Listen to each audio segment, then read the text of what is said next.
Hello, everybody. My name is Mohammed Farouk. I have an MD degree. I am board certified psychiatrist. Currently, I'm the medical director of Craft Behavioral Health in Jacksonville, Florida, and I am also assistant professor of psychiatry at Philadelphia College of Osteopathic Medicine. I obtained my PhD from Uppsala University, Sweden, in in neuroscience. Today's topic is weight optimization. Maintaining a healthy weight help keep life moving smoothly. A body mass index over 25 is considered overweight and over 30 is obese. A body mass index of 40 or higher considered morbidly obese. Obesity continues to grow in adults and children worldwide.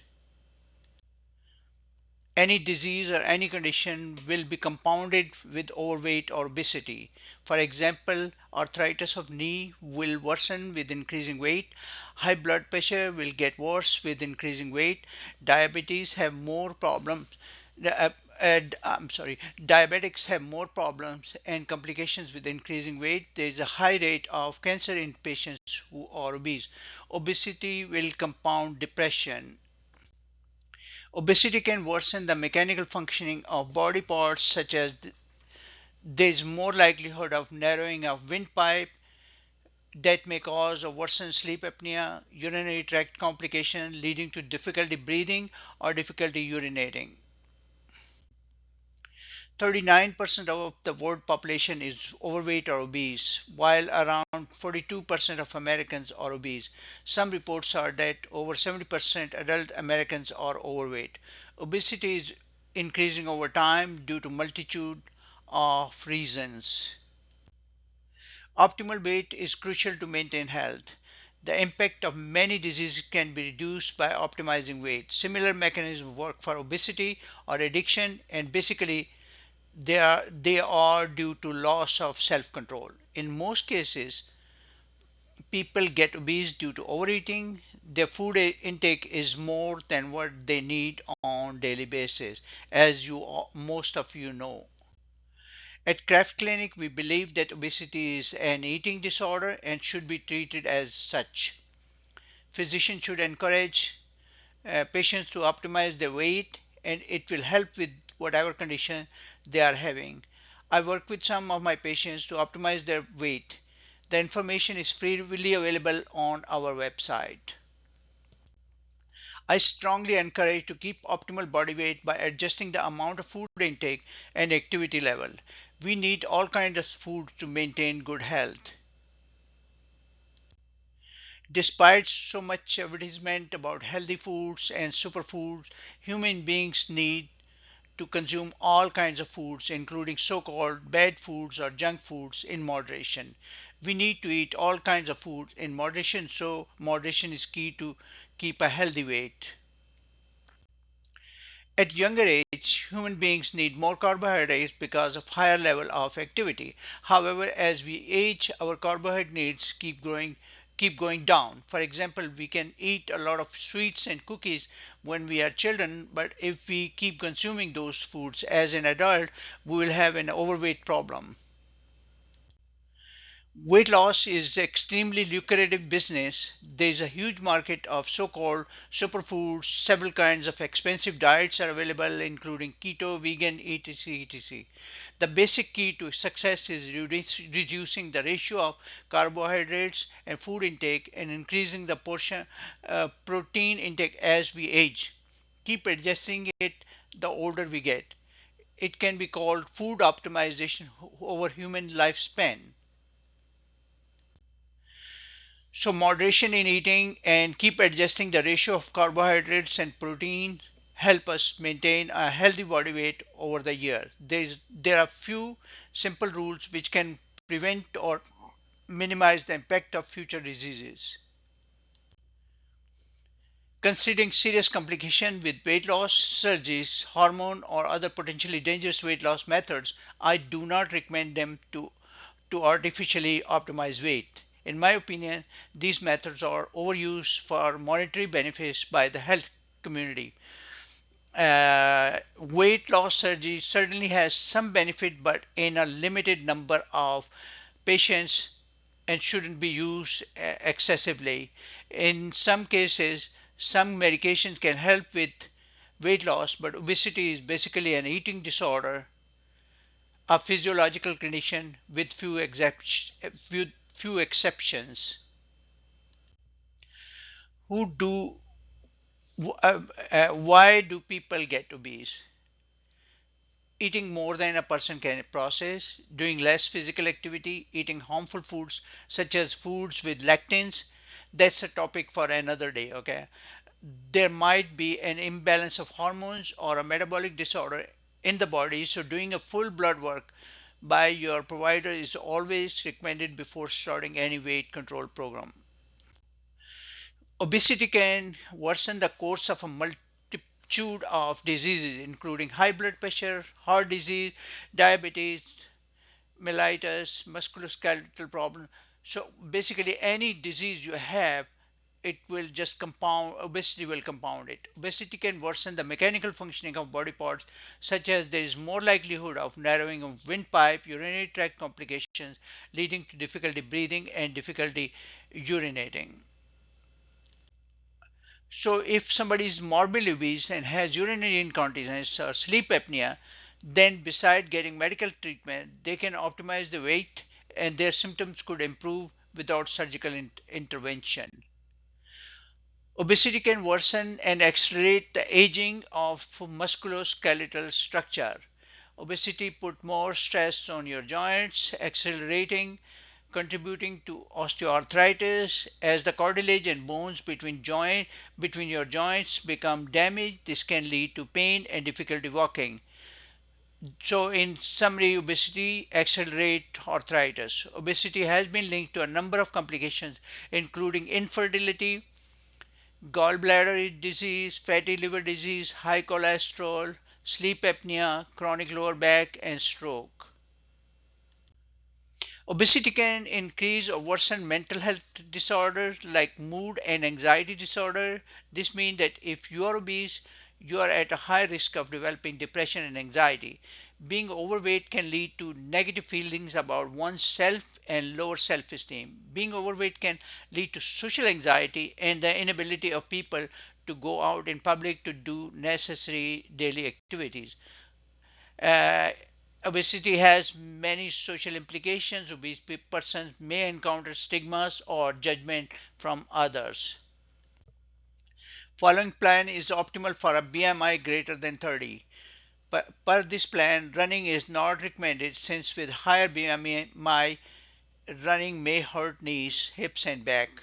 On the other hand, walking or swimming are recommended. Running could be added once BMI is below 30.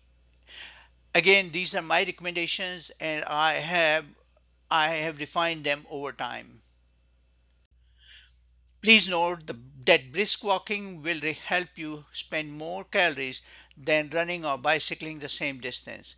With the running or bicycling, once you get going, you move forward with the help of momentum, and main resistance is air resistance. On the other hand, with walking, you break momentum on each new step, and your main resistance is your own body weight.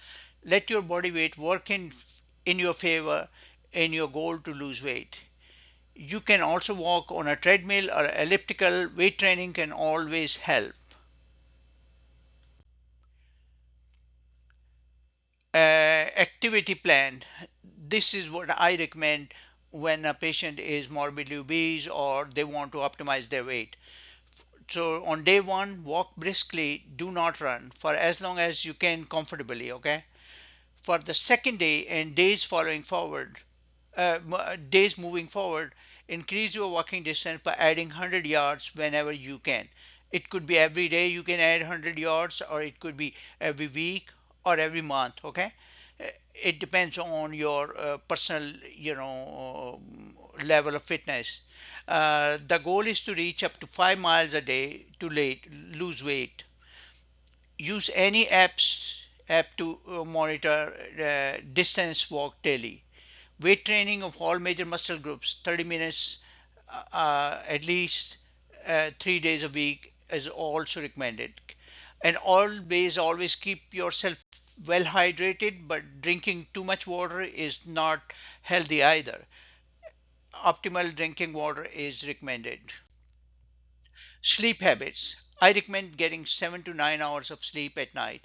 Sleeping too little is not good. Sleeping too much, you will miss a lot of things. People who do not get sufficient sleep tend to eat more, increasing risk of obesity. If, like some other people, you get up during the night, then I recommend keep fruits in the refrigerator instead of ice cream. I keep fruit in my refrigerator because sometimes I get up at night and I feel hungry and I go and eat a little bit fruit. Before I used to keep ice cream and that was not a good idea. Diet. The goal is to cut portions by half to three, four. For example, if you normally eat 4 slices of bread on a daily basis, start eating 2 slices of bread or even 1 slice of bread. Limit liquids with lots of sugar. Stay away from commercial drinks with high sugar content. If you look at those drinks like Coca-Cola or those other drinks, the sugar amount is incredible. It's enormous. Following is a rough guideline what to eat. In produce, you can eat most of the produce, except. So I should speak about exceptions. I think if you can stay away from potatoes and especially fried potatoes, and the other thing is the bread and especially white bread. So remaining foods in moderation, especially like protein meals like beef, seafood, chicken, lamb, uh, crab.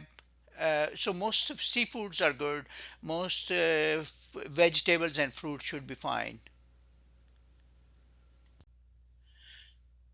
Dairy, in dairy you can also use all kind of cheese, eggs, um, and oil, avocado oil, olive oil, nut oil, dried herbs, and coffee is